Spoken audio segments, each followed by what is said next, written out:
So here we go into chapter 22, the reproductive system, and we'll start, as the book does, by looking at the male, first the functions of the reproductive system, and then at some male anatomy and the production of sperm.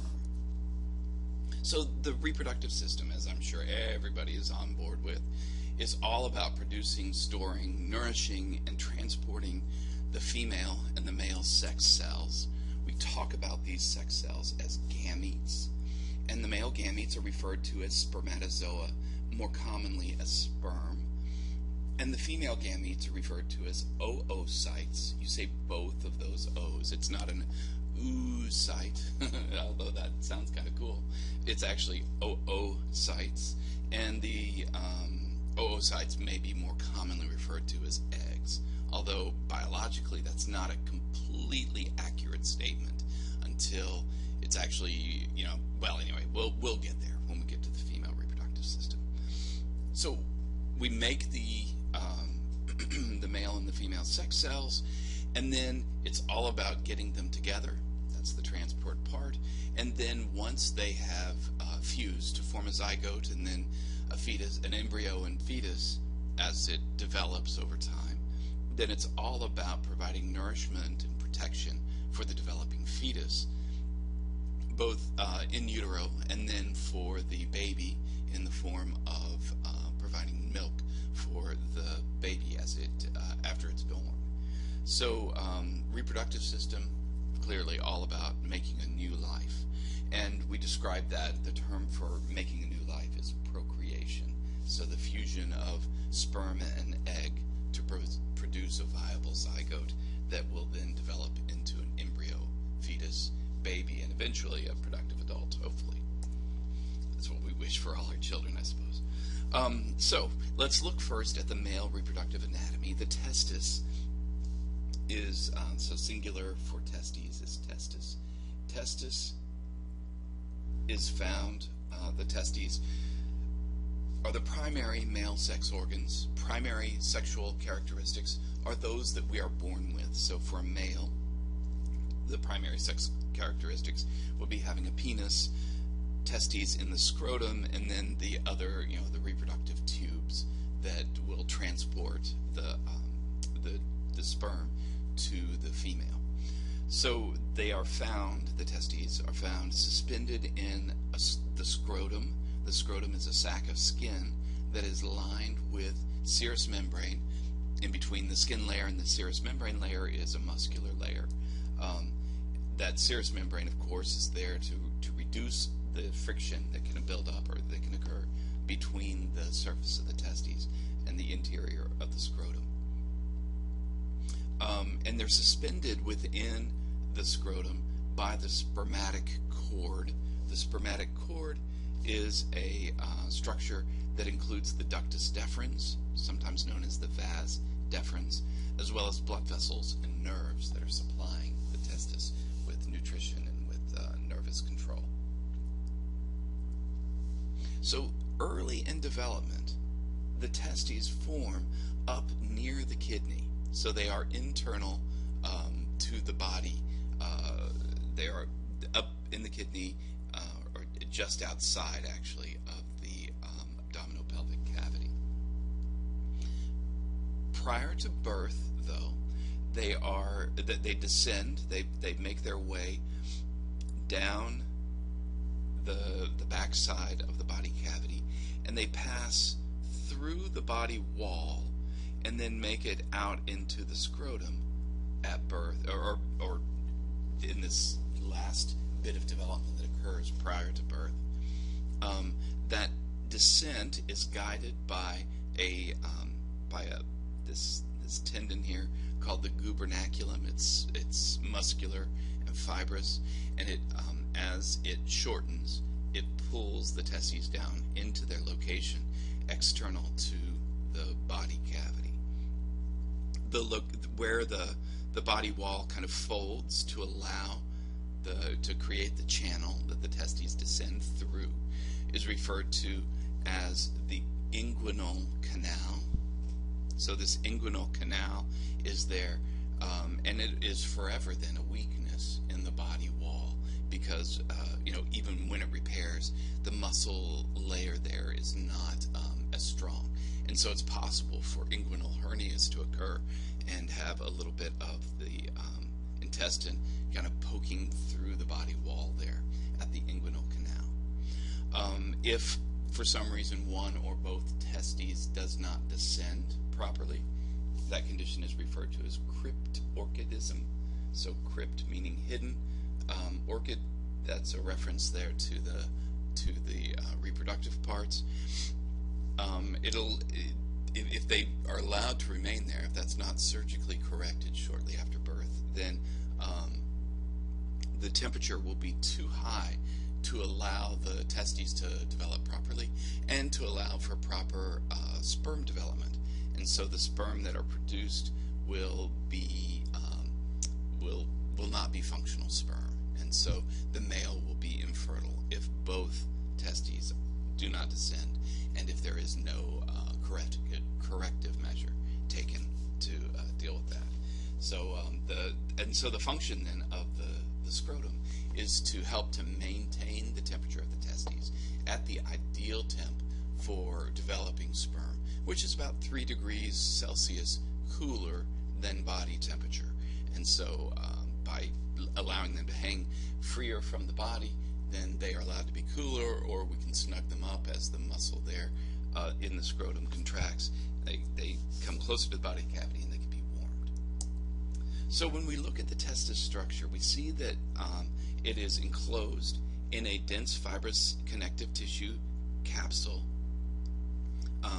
So this capsule kind of wraps around the entire testis, and the capsular material descends into the testis, kind of dividing up the interior of the testis into lobules. And so these septa, they're referred to, will divide up the testis into something on the order of 250 lobules. And within each lobule, we find the seminiferous tubules. These are about 70, each one is about 70 millimeters long when it's uncoiled. So they are highly coiled. 70 millimeters, that's like 7 centimeters, give or take. And so they are very highly coiled up there into each of the lobules. And there could be as many as 4 or so seminiferous tubules in each lobule. So quite a few of these seminiferous tubules. And it's the seminiferous tubule then that it's cells inside of that seminiferous tubule that are responsible for producing sperm. Here at the posterior side of the testis, all the seminiferous tubules dump into a sort of network of tubules referred to as the rete testis. So the rete testis is an interconnected network of tubes, and that's where the sperm are first delivered as they make their way out of the seminiferous tubules following development. So what is the function then of these seminiferous tubules? Well, they're lined with a very specialized stratified epithelium, and in that epithelial layer there are spermatogenic cells and sustentacular cells. Spermatogenic cells, as the name suggests, gen meaning beginning, these are the cells that as they divide, they will produce sperm. The sustentacular cells, and I look at sustain, and I think sustaining, these are the cells that are going to nourish and support and regulate the development of sperm by controlling how quickly the spermatogenic cells will divide. So we'll look at spermiogenesis in a little minute, but let's just assume for a moment that we understand a little bit about spermiogenesis. So as the cells migrate closer toward the apical surface, they're at the interior of the seminiferous tubule, and this is now a seminiferous tubule that's been sliced transverse so we can see all the layers. Here would be the spermatogenic cells, and embedded in between them would be the sustentacular cells.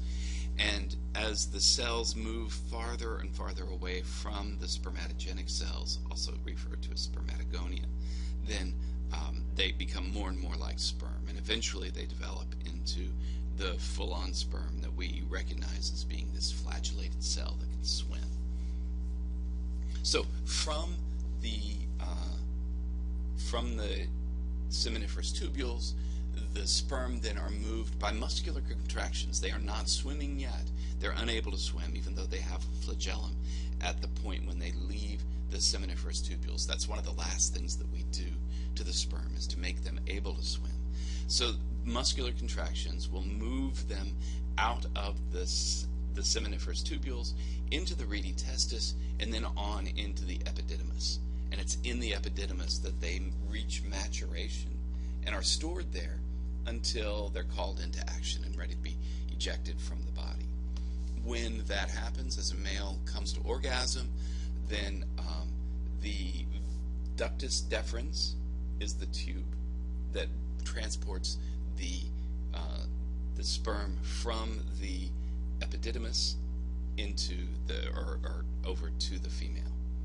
So in between the seminiferous tubules, so outside of the seminiferous tubules, there is more tissue kind of packed in, and it's this tissue there that is made up of what are called interstitial cells, and these interstitial cells then are responsible for secreting the variety of hormones that we think of as testosterone.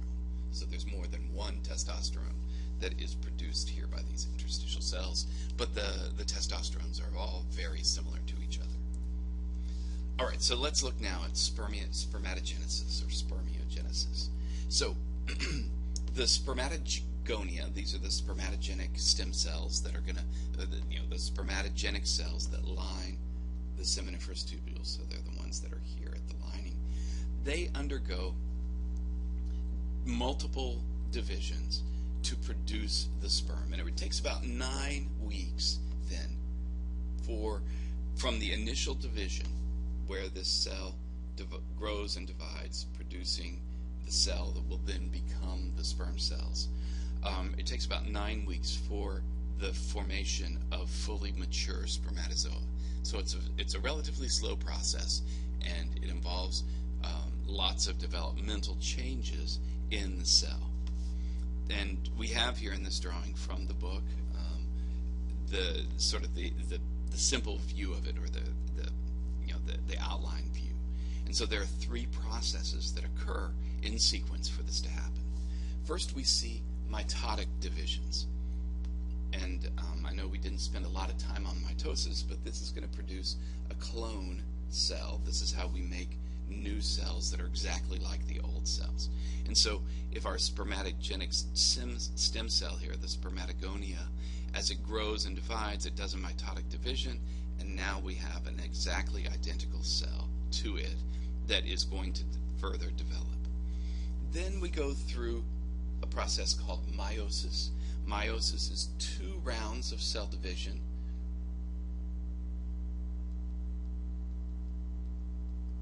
that will take the number of chromosomes and cut it in half. So that's the importance of meiosis, is that we have 2 pairs. So let me step back for a second. There are 23 chromosomes in the human cell, and we have 2 pairs of each.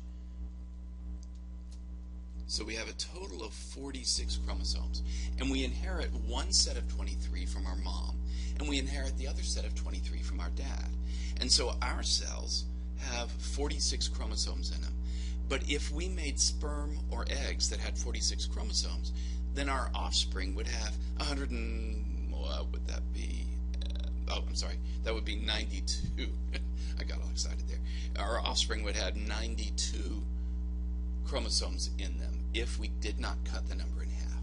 And so meiosis is a process that takes the 46 chromosomes and kind of randomly distributes them into 2 different cells, each of which has 23 chromosomes in it. And it takes 2 rounds of cell divisions to get that done.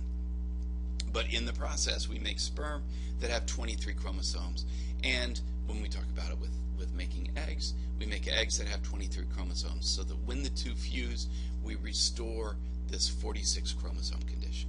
So first thing that happens is mitosis. That produces a clone that then goes through 2 rounds of cell division, meiosis 1, So that's meiosis 1, and then meiosis 2. So that by the time we're done with meiosis 2, we have 4 developing sperm cells. They're referred to as spermatids at this point.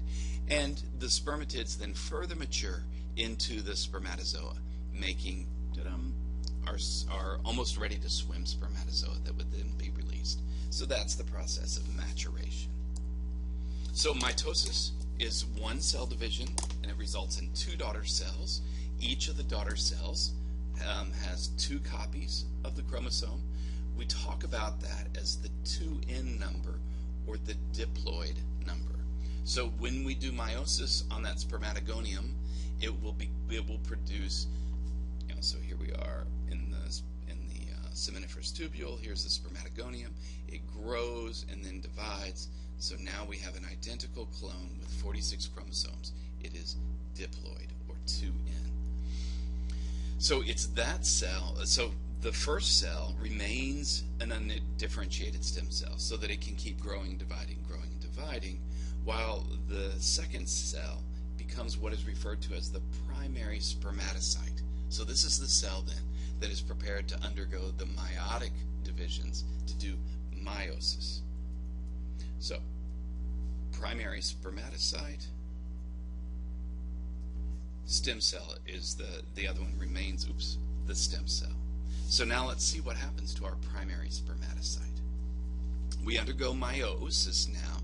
So here it is, undergoing meiosis. We do 1 round of cell division. This is the cell division that reduces the number of chromosomes from 46 to 23. So now we have 2 cells. Each one is haploid. So we would describe that as 1n because it only has 1 copy of each chromosome rather than 2 copies. These are referred to then as secondary spermatocytes. So these 1n cells are secondary spermatocytes. This was the primary spermatocyte. So then there's a second round of cell division that looks a lot like mitosis, and as a result of that, then each cell, each secondary spermatocyte produces 2 spermatids for a total of 4 spermatids. So these 4 spermatids are still 1n at the end of that second round of meiotic divisions, or meiosis. Now it's the job of the spermatids to mature, to grow up into that small flagellated stem cell. And so as spermatogenesis proceeds, we see that the cells get pushed closer and closer to the center of the seminiferous tubules. And then here in the center are the fully, well, not quite fully matured, but then now, they have all of the structures that we associate with a sperm. And then we're going to push them on into the reedy testis, and then from there into the epididymis, where they become fully mature.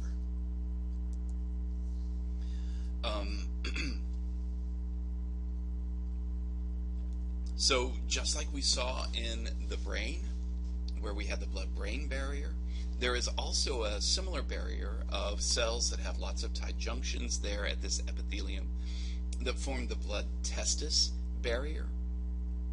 So we have very good control over the materials that are able to get close up to the sperm, and that helps to prevent chemicals that would damage the sperm from coming into contact with them. And it also prevents the immune system from coming in, finding these haploid cells, recognizing that they don't look like cells in our body, and turning on them and killing them off. So it also is protective to the sperm cells because it keeps our immune system from taking them out, which would be a bad thing, of course. So what does a mature sperm look like? Well, it's got 3 regions. There's the head. The head is composed of the nucleus that has all of the chromatin in it, all of the chromosomal material, the DNA, just like all the nuclei that we've seen in cells so far.